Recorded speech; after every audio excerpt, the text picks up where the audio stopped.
So it is time for this week's Outside. Now, my very special guest is a television presenting legend.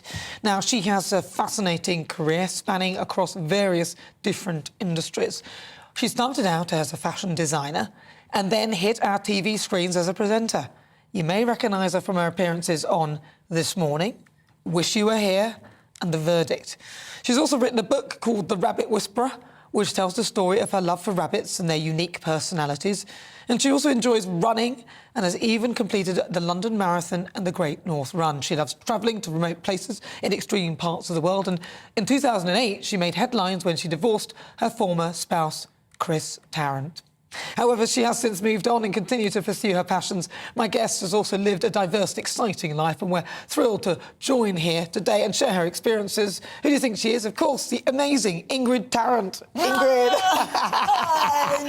Wow, you've done so much. I have done an awful lot. I haven't wasted a second of my life. It's been crammed, and that was because of my parents. They were very lively, they were adventurous, they introduced so much, they opened our eyes to the world.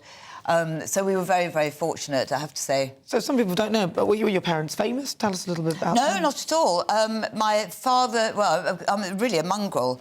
So my father was half French, half German, and my mother Norwegian, so we were, you know, very... Although I don't think you can use that word anymore. I think they called it mixed race these days, so apologies if anyone was offended. I don't think they would be, but... Oh, yeah. Oh, but carry on. No, go on, carry on. I can't get round all this. I know, I anyway. can't either, but just in case anyone was offended. What, so what, mongrel? No, you can't, don't say it again. Apologies, just in case you're offended by that. She's going to say it again. Well, she doesn't mean it offensively. She simply means mixed race. Just because, you know, there's so many different things you can't say these days. But I'm a bitch. No, you can't say that either. Look, here we go. Don't apologise if anyone was offended by that. Should we get rid of her? I've had enough of her. But seriously, if you were offended, we do apologise. She's not meant to cause offence. I won't be able to talk. No, you can. So I'll just be doing that. It'll be like a river right. Yes, no.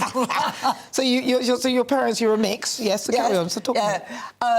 So we were brought up multicultural. Can I say that? Yeah, of course you can. I'll let you know. Don't worry. Yes. So we travelled an awful lot. My father, the family business, manganese and iron ore, and then he was introduced to this concept of fool's gold. It wasn't found in water, but it's found in rock, and it was mica.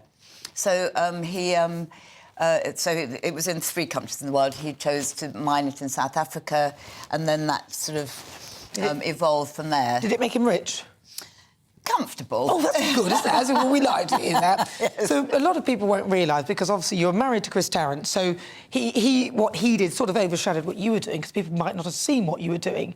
So talk to me about the stuff that you did, because I know you were you've got a fashion brand, you've done loads, you were a fashion designer. Yes, when I left school, then I went and I did a course in fashion design. And then, by sheer coincidence, I was at a boarding school, so it was very international, and one of my close friends was American, and her boyfriend was English, and he had this business that to like try his hand out on it, and it was a fashion business. And my girlfriend said, you know, what have you done? Because she left earlier. Anyway, we lost touch, and I just said, this is what I've done, and now I'm looking for a job. And she said, well, why don't you work for my boyfriend? So I did, and I ended up buying the company. Oh, wow. I know, it was amazing. It was one of those... It's fate. Unfortunately, his mother died, and sort of like they really kind of took their eye off the ball and everything, and I ended up just running the daily process. And then I went off on a travel trip to sell the designs and everything, and took the orders, and another complication. Anyway, I won't go into detail because it takes too long, but I ended up buying the company. And then doing that, so started exporting, and then and it was a bit boring because you have to be quite staid, you know, and classic. And then I did the English market, and that was really avant-garde, and it was brilliant. When did you meet Chris then, and how did you meet him? I met Chris at TVAM. I met he's my second ex-husband as well, actually. So I met my first ex-husband at ITN, where I was working, and my second one at TVAM. And I was working there. And I've never worked for anybody since, because I don't want to meet a third, so I'll just... in the workplace. So I met him there, and I had no idea who he was. I wasn't a TV addict at all, so I'd never seen Tiswas or OTT. And I used to love Tiswas. Yeah, everybody talked to me about it. And, you know, after... It was so good. They had Spit the Dog and everything, Rob Cowdery's. Oh, it was amazing. Oh, I knew about them afterwards, but I said, well, how come I never saw you? Who was on the other side? And it was... Sally James, wasn't it? He was with Sally James, but I said, why didn't I see that show? Why has it just kind of like missed my entire life? And he said it was Noel Edmonds, The Multicolour Sock Shop. And I said, oh, yeah, I watched that. Yeah. So I said, I obviously preferred him to you. If you think about that TV now, it's so boring, that swap shop. I used to actually watch a little bit, then I got a bit annoyed with it after a while. Yeah, just swapping stuff. That used to really irritate me. What it was really about, but anyway. Now, so you were at TVM, you met Chris Tarrant, and then kind of what did you do there? What happened? How did you... Well, then I was the first employee to be pregnant with my daughter, my second child, Fia. And luckily, they took a vote because the company hadn't existed for 2 years. You have to be there for 2 years and whatever. And it was 18 months in, so that they said sort of, you know, I could stay on, which was really nice, maternity leave, and still have my job. Come back, yeah. But in the meantime, I left my first husband. My daughter was 4 months old and sort of, you know, did it alone sort of thing. And then during the time that I was at TVM, then Chris joined, just a small little section, summertime sort of special thing. And we met. I did not fall in love with him, and it wasn't love at first sight, I can tell you. In actual fact, when I just sort of saw this sort of like thing on screen, it was like, who is that? You know, oh, I can't say the word, but anyway. Don't say it. Oh, gosh, I can't get into more trouble. I've said 2 things already, so I'm not going to say any more.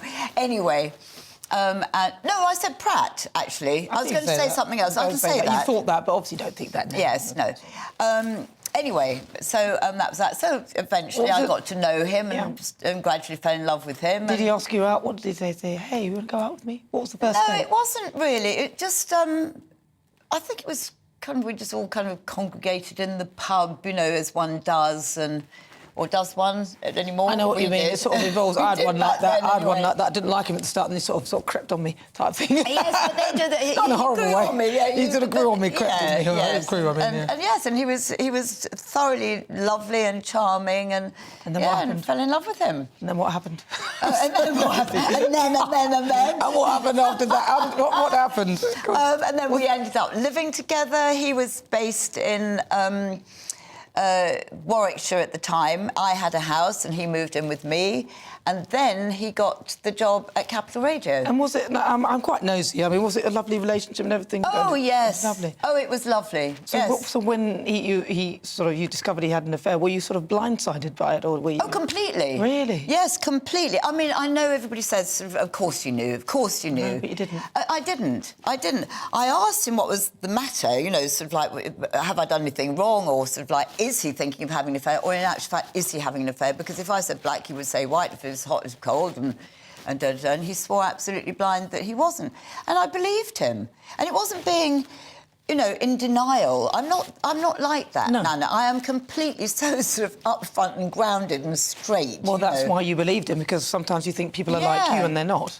And then, but I had really no proof, so I got private detectives onto him. Oh, did you? Yeah. Oh, my God. Yeah, so I got the pictures, and that actually was horrendous. OK. Because I was hoping it wouldn't be true. At that point, you just sort of think, well, anyway, but that was that, and it was, well, this is a complete no-no, so that was the end of it, full stop. I think the same. If I found the partner that I was with, I'm single, nobody wants me, but if I did find a partner who I was with, I don't want them either, and I discovered that they were having an affair, I'd just be like, yeah, get out, I can't be bothered. Because I can't be bothered, I don't want that. Well, you never trust them again. Well, no, it'll take me too long. I know I will never, so there's no point. Yeah, absolutely. Yeah. And so you moved on? Have you got a new man? No, Can't be bothered. Can't be bothered, and I love being a singleton. So I've got a few friends, sort of gay friends, which is always fun and nice. I go, oh, Ingrid, sort your hair out a little bit. I wish I had a gay friend of mine with me here today, actually sorting my hair out a little bit. But no, and I've got really lovely male friends, platonic friends. It's really lovely. I enjoy it. I enjoy it very much. I don't want to be tied down. I don't want to be encumbered. I'm very free, and I'm good on my own. I've always been good on my own. Same here. I'm too good on my own. That's it. And I'm too selfish, and I ain't sharing nothing. No, but my mother said to me, like, 2 divorces, oh dear, this is terrible. And she said, darling, she said, men love to feel needed. Just be sort of like be needy. and everything. They love to feel wanted and everything. I said, I just can't do that. So she said, well, try. So I tried by not changing a light bulb and something like that. And I was like, oh, God, I can't be bothered. You know, I'll just do it all. I'll fill the holes and put up that shelf and... You know, so I am very, very independent. Yeah, that's true. Though you have to act a little bit needy. It's difficult. It's difficult. I've struggled with that as well. It lasts about a minute. What about your? I love cars, and you've got a classic car. Talk to me about that car. It was my father's. He blames my mother for being late for meeting him for tea at the Ritz. He said you were late, and because you were late, I've gone off and bought a car. She wasn't late at all. Just for maybe a minute. Yeah, so he bought it. So it's been in the family since about 1950. It's a Bentley, isn't it? It's a Bentley. It's a 1938 4.25 litre Bentley Vandenpla.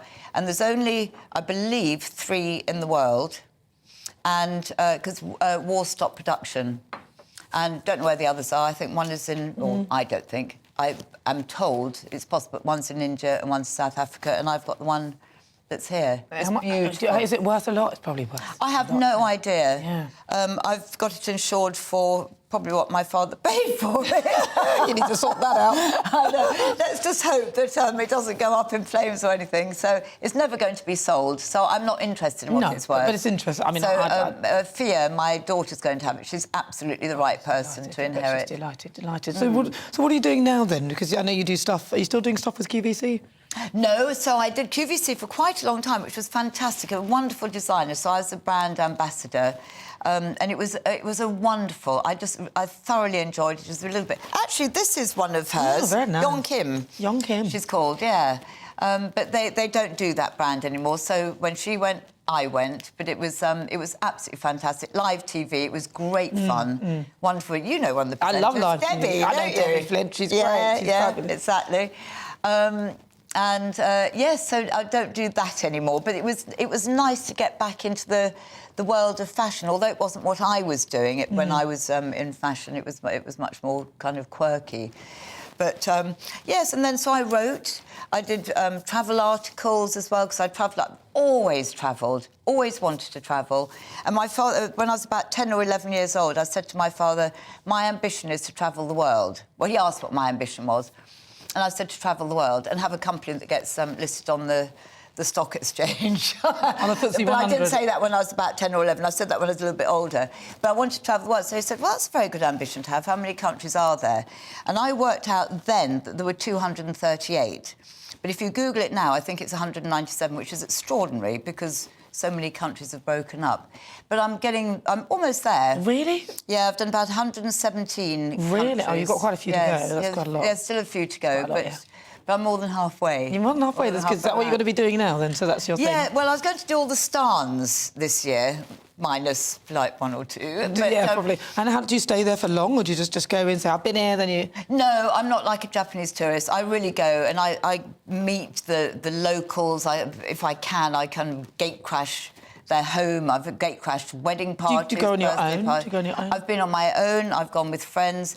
Unfortunately, friends of mine are getting kind of old and a little bit. They're wanting their luxuries. You see, I still go trekking, and nobody really wants to go trekking with me. So I went backpacking with my son when he did his post-uni gap year. He's the only person who would do it. So I thought, OK, great. Looks like on the back. So you're travelling, you're doing TV stuff, and... Yep. And I was writing a lot, and yes, all sorts of things.